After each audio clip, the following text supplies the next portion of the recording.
দেখো road divider, Ram Lalla আসছেন, শ্রী রামচন্দ্র আসছেন, এত 500 বছর পরে ফুল দিয়ে সাজানো হচ্ছে।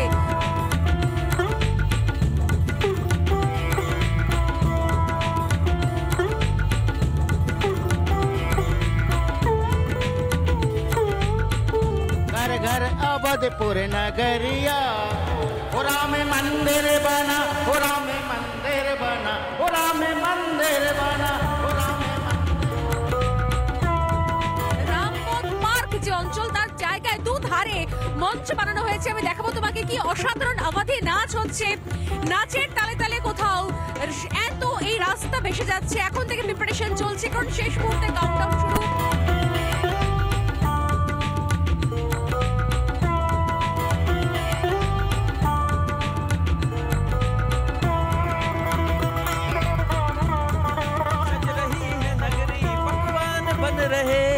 उड़ता है रंग भगवा, खड़ताल बज रहे, घर घर जलाओ दीप, घर घर जलाओ दीप, जश्न की है रात सी, बरसों बाद आज राम जी के घर है वापसी।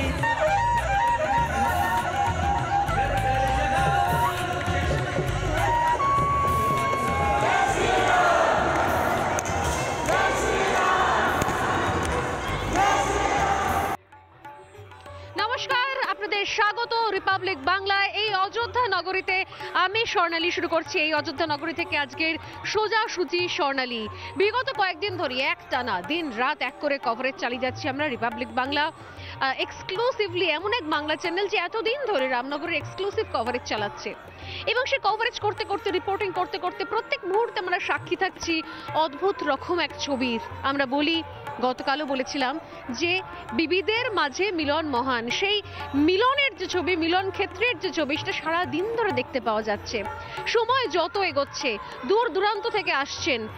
এমনকি আমি যেটা বলছিলাম যে যেভাবে কোথাও সাংস্কৃতিক ভাবে বেশ গানের দিক থেকে, নাচের দিক থেকে নিজস্ব যে ধারা, প্রত্যেকটা আলাদা আলাদা প্রদেশীয় যে ধারা, যে সংস্কৃতি আমরা বলি, সেগুলোর পর্যন্ত অদ্ভুত রকম মিলনস্থল হয়ে উঠেছে এই অযোধ্যা নগরীর।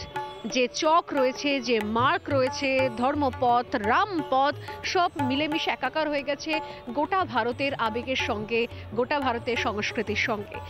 রোজ বলি এবং আরও একবার আজকে বলবো, কারণ আর মাত্র হাতে কয়েক ঘন্টা রয়েছে, শেষ মুহূর্তের কাউন্টডাউন চালু হয়ে গিয়েছে। রামলালার প্রাণ প্রতিষ্ঠা শুধুমাত্র সময়ের অপেক্ষা। রাত পেরোলেই সেই মাহেন্দ্রক্ষণ, যে মাহেন্দ্রক্ষণের যে সময়ের অপেক্ষায় অনেক প্রাণ গেছে, অনেক আন্দোলন হয়েছে। শুধুমাত্র স্বাধীন ভারতের আন্দোলন নয়, পরাধীন ভারতের সময় থেকেও আন্দোলন। যে সময় থেকে বাবরের এই দেশে প্রবেশ, সেই সময়ের পর থেকে আন্দোলন ক্রমশ আন্দোলনের রূপ বদলেছে। একের পর এক, কখনো দিল্লি সুলতানাত, কখনো বা ব্রিটিশ আমল, একের পর এক ক্ষমতার হাত বদল হয়েছে, কিন্তু আন্দোলন কোনো সময়ের জন্য থমকে দাঁড়ায়নি। সে আন্দোলন শেষ পর্যন্ত যায় আইনি লড়াইয়ের জায়গায়। স্বাধীন ভারতে, নিজের দেশে, নিজের প্রদেশে, নিজ ভূমে, নিজ ঈশ্বরের আরাধনা করার জন্য আইনি লড়াইয়ের মধ্যে দিয়ে যেতে হয় খোদ ঈশ্বরকে। এবং রামলালা বিরাজমান 5 বছরের ঈশ্বর, তিনি মামলা লড়েন। যদিও তার অভিভাবক ছিলেন 3 জন, যারা বালফ্লো সখা হিসেবে খাতায় কলমে নিজেদেরকে নথিভুক্ত করেন, এবং তারপর সেখান থেকে অর্থ জোগাড় করে দাঁতে দাঁত চেপে লড়াই করে শেষ পর্যন্ত এই মামলার রায় জিতে নিয়ে আসেন। আজকে গোটা অযোধ্যাবাসী চোখ মুখ যেভাবে কোথাও আবেগে ভাসছে, দূর দূরান্ত থেকে মানুষ যেভাবে আসছেন, উপহারের ডালি হাতে করে যেভাবে আসছেন তাদের প্রিয় রামলালার দর্শনের জন্য। এখানে শুধুমাত্র আমি বলছিলাম যে সাংস্কৃতিক ঐক্য, একই সঙ্গে মানুষের মন, মানুষের আত্মা, মানুষের আবেগ, মানুষের ভক্তি, মানুষের বিশ্বাস মিলে মিশে একাকার হয়ে গেছে। এক অদ্ভুত সঙ্গম, এক অদ্ভুত মিলন ক্ষেত্র, মিলন তীর্থ হয়ে রয়েছে অযোধ্যা ধাম। আর সেখান থেকে একটানা লাইভ কভারেজ করে আসছি আমরা। আর মাত্র কয়েক ঘন্টা বাকি, আজ রাত পেরোলেই কালকে দুপুর 12টার পর আসছে সেই মাহেন্দ্রক্ষণ, যখন রামলালার যে মূর্তি কৃষ্ণ শিলায় তৈরি, এক 5 বছরের বালকের আদলে রামলালার যে মূর্তি তৈরি হয়েছে, তা হচ্ছে 5 বছরের শ্রীরামচন্দ্রের চেহারা। সেই মূর্তিতে প্রাণ প্রতিষ্ঠা হবে। বিগত 3 দিন ধরে চলছে বিশেষ যজ্ঞ এবং মন্দিরের ভেতরের মন্দিরের অন্তঃপুরের ছবি এক্সক্লুসিভলি আমাদের কাছে এসেছে। আজকে কথা দিলাম সোজাসুজি স্বর্ণালীতে সেই এক্সক্লুসিভ ছবি দেখাবো, মন্দিরের অন্তর্মহলের অন্তঃপুরের ছবি দেখাবো রামলালার যে নিজ গৃহ, যে আলয় তিনি ফিরছেন, সেই নিজ তার গৃহ তার আলয়ের ছবি দেখাবো। তবে তার আগে সারাদিন ধরে বিগত কয়েকদিন ধরে যে ঐক্যের ছবি ধরা পড়লো, যে সম্প্রীতির ছবি ধরা পড়লো, সেই সম্প্রীতির কোলাজ এক টুকরো রইল আপনাদের জন্য। আজ সোজাসুজি স্বর্ণালী শুরুতেই সেই মিলন তীর্থের ছবি, একটা ছোট্ট প্রতিবেদন দেখুন।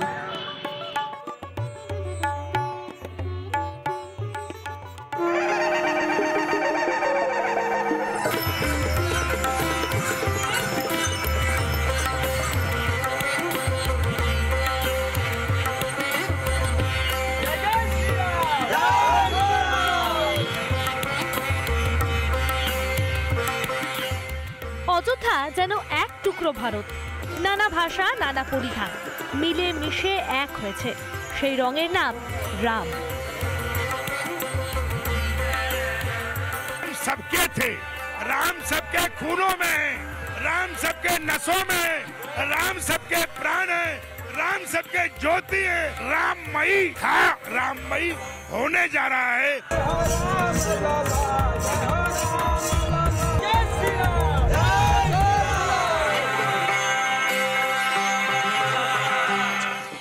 अवध गोकुल बृंदाबन এখানে কিন্তু এই মঙ্গল ঘট যাত্রা, এই অবধি ডান্সগুলো মাথার উপরে একটার পর একটা ঘোড়া নিয়ে এই নাচের প্রচলন রয়েছে। রাম জি কি विवाह या जन्म पे जब कुछ बधाई का समय होता है तब ये गाया जाता है। जाति को बहुत नीची है दृष्टि से देखा जाता था बुंदेलखंड में, अब उनके बच्चे कंप्रोमाइज हो रहे हैं और राजनीति को बरकरार रखा गया जो कि घूंघट डाल के किया जाता है।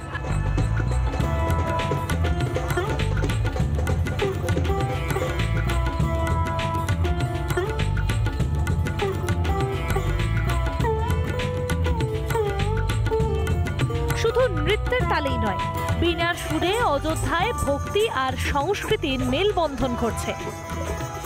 শুধু রাজস্থান থেকে কেউ কেউ এসছেন বীণ বাজাতে হুয়ে, বলছেন যে সত্য যুগ ছিল যেখানে বীণ বাজিয়ে শুধুমাত্র সাপকে নিয়ন্ত্রণ করা হতো না, সেই সাপুরদের মিউজিক নয়, এটা হচ্ছে বীণ যোগী, অর্থাৎ এক ধরনের যোগও এখানে চলতো। বীণ যোগী বলে পরিচিত সেই সাধু বলছেন যে মহারাজ বুলায় হ্যাঁ, মানে খোদ শ্রী রামচন্দ্রের রাজ দরবারে তাকে ডাকা হয়েছে, তাই সেখান থেকে রাজস্থান থেকে তারা চলে এসেছেন। গেরুয়া বসন আর হাতে রয়েছে বীণ। घर घर जलाओ दीप, घर घर जलाओ दीप, जश्न की है रात से बरसों बाद।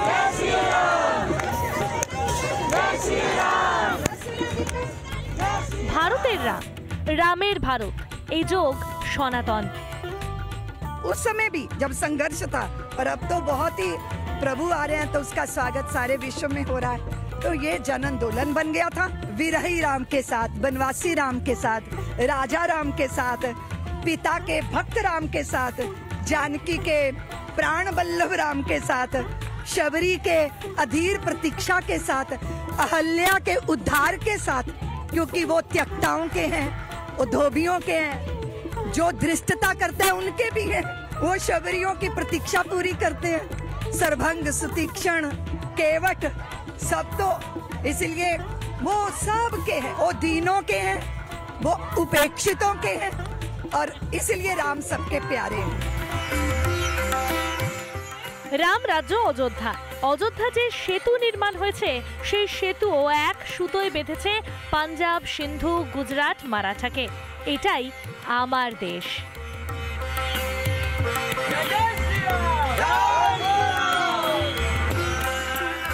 ক্যামেরা রোহিত গণের সঙ্গে স্বর্ণালী সরকার, রিপাবলিক বাংলা, অযোধ্যা।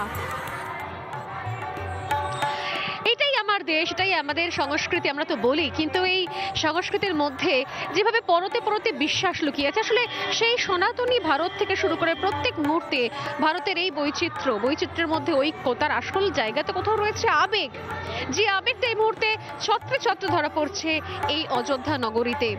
সেই আবেগের আরো বহিঃপ্রকাশ কোথায় হলো, যখন আমরা দেখছি যে প্রাণপ্রিয় রামলালার জন্য, যার জন্য এত আন্দোলন, এত সংগ্রাম, এত আইনি লড়াই, এত মন ভার করা, কত মায়ের কোল শূন্য হয়ে যাওয়া, কত দীর্ঘ দীর্ঘ ইতিহাস, শুধু একটাই ভরসা ছিল, বিশ্বাস ছিল, ভক্তি ছিল। আমি এখানে শুনছিলাম খুব জনপ্রিয় একটা গান, রাম আয়েঙ্গে। রাম আয়েঙ্গে এই গানের সঙ্গে সঙ্গে আপামর মানুষ, আবাল বৃদ্ধ বনিতা 8 থেকে 80 তারা গলা মেলাচ্ছেন। তারা ভাবে এতটাই বিভোর এই বিশ্বাস, অগাধ ভক্তি, আস্থা, ভরসা, এটাই তো আমাদের দেশ। আমাদের দেশ কখনো নিজস্ব ভক্তি, নিজস্ব বিশ্বাস, নিজস্ব আস্থা সেই জায়গা থেকে কখনো তো সরে যেতে বলেনি। যেখানে বিশ্বাস, আস্থা, ভক্তি রয়েছে সেখানে ভালোবাসা থাকবে না। সেরকম ভরসা, আস্থা, ভক্তির আরো এক টুকরো কোলাচ আপনাদের দেখাই, যে এই এতদিনের অপেক্ষার পর যে রাম মন্দির তৈরি হচ্ছে, রাম জন্মভূমি তীর্থক্ষেত্রে দাঁড়িয়ে, আন্দোলন তো ছিল রামের জন্মভূমির অংশ নিয়ে, সেইখানে তাদের প্রিয় রামলালার জন্য উপহারের যদি আমরা বন্যাটা যদি দেখি, তাহলে কখনো বোঝা যাবে যে সত্যি সত্যি এই আবেগটা কোন জায়গায়। তালিকা অনেক বড় আছে, সেই তালিকা পুরোটা দেখাতে গেলে আজকে দিন কভার হয়ে যাবে, তাই সেখান থেকে ছোট্ট একটা অংশ আপনাদের জন্য দেখুন। বিশ্বাস ভরে, ভক্তি ভরে দূর দূরান্ত থেকে মানুষ কি কি উপহার পাঠাচ্ছেন ছোট্ট রামলালার জন্য, যার প্রাণ প্রতিষ্ঠা হবে আগামীকাল। দেখুন।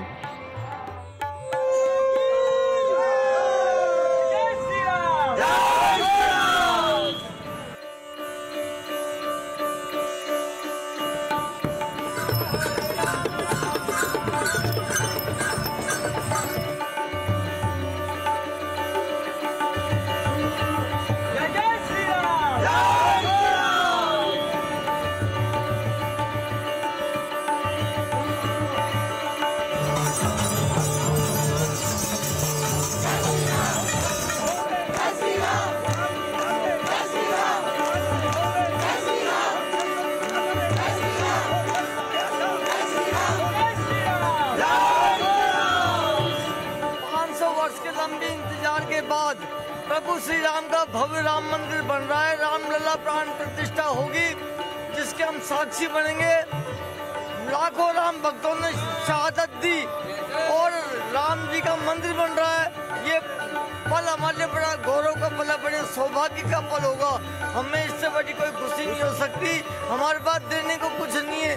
राम जी के चरणों की जो स्मृति है, इसको हम अपने सर पे रख के लेके आए, प्रभु श्री राम मंदिर में भेंट करें। कहाँ से आए हम राजस्थान के अलवर जिले में राजगढ़ से आए। भक्त ले चला रे राम की निशानी, राम भक्त ले चला रे राम की निशानी। এদিকে ভজন গাওয়া হচ্ছে, অন্যদিকে গান চলছে, এবং সেই সমস্ত গানের সুরেই কিন্তু এই মুহূর্তে গোটা অযোধ্যা নগর পরিক্রমা করছে এই যে রাম মন্দির চত্বর, রাম জন্মভূমি চত্বরটা পরিভ্রমণ করা হচ্ছে। এবং যেটা বললাম যে দূর দূর থেকে মানুষজন উপহার দেওয়ার জন্য, রামলালাকে উপহার দেওয়ার জন্য নিজেদের সাধ্যমতো জিনিস তারা তৈরি করে নিয়ে আসছে।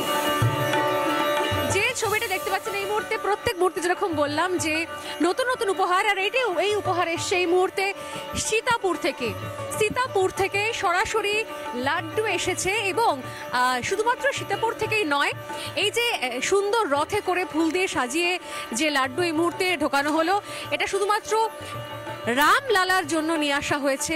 সীতাপুর থেকে লাড্ডুই আসেনি, একই সঙ্গে আমি একটা দারুণ জিনিস দেখাবো।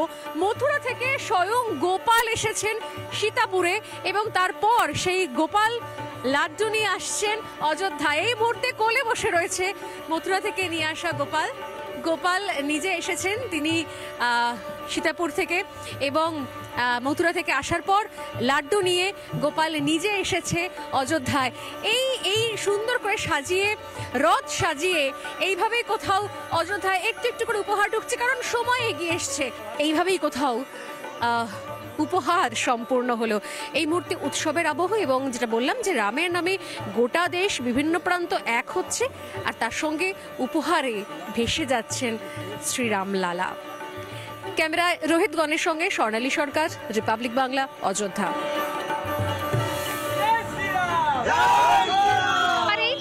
রামলালার যে মূর্তির কথা বলছিলাম, ইতিমধ্যেই গোটা বিশ্বের অত্যন্ত আলোচনার জায়গায় হচ্ছে এই রামলালার মূর্তি। আমি খুব সংক্ষেপে আজকের, যেহেতু আগামীকাল রয়েছে প্রাণ প্রতিষ্ঠা, সেই জন্য আজকে প্রাণ প্রতিষ্ঠার আগের মুহূর্তে চলুন আপনাদের আরও একবার দেখাই, আরও একবার সেই মূর্তির সঙ্গে সাক্ষাৎ করাই।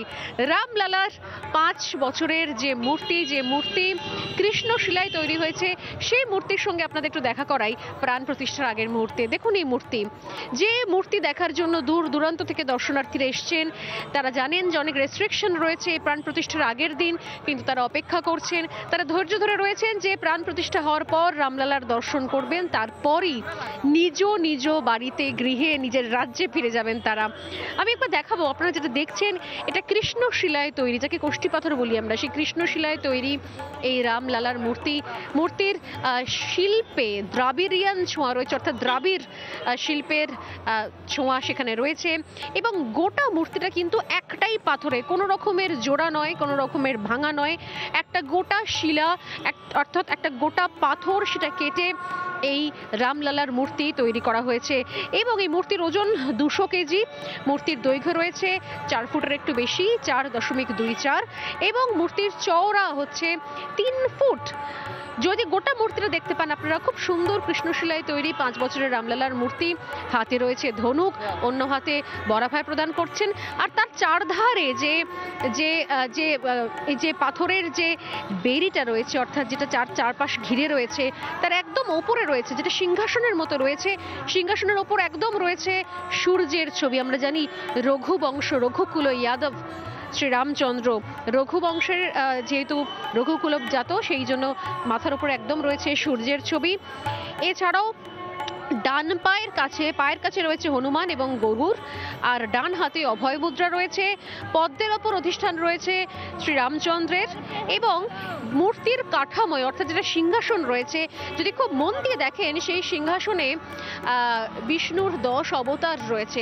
ছোট্ট করে সেগুলোকে শিল্পীর কাজ, সেটা ছোট্ট করে সেই 10 অবতার কিন্তু ওই মূর্তির, যেটা মূর্তির যে কাঠামো রয়েছে, অর্থাৎ সিংহাসনের মতো যে পেছনে, ওটাও শিলার, কৃষ্ণশিলারই কাঠামো। সেই কৃষ্ণশিলার কাঠামোতে ছোট্ট করে সেখানে বিষ্ণুর 10 অবতার তার উল্লেখ করা রয়েছে। আমি আপনাদেরকে দেখালাম যে মূর্তি দিন 2 আগেই গর্ভগৃহে বসানো হয়েছে, কিন্তু এখনো প্রাণ প্রতিষ্ঠা হয়নি। আগামীকাল প্রাণ প্রতিষ্ঠা, তার আগের মুহূর্তের ছবিটা।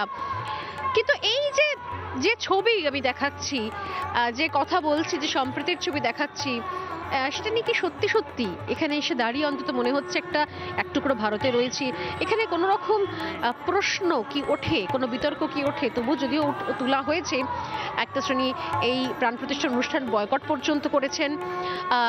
রাজনৈতিক দল যারা মূলত কেন্দ্রে বিরোধী জোট বা ইন্ডি জোটের শরিক রয়েছেন, তাদের অনেকেই এই অনুষ্ঠান বয়কট পর্যন্ত করেছেন।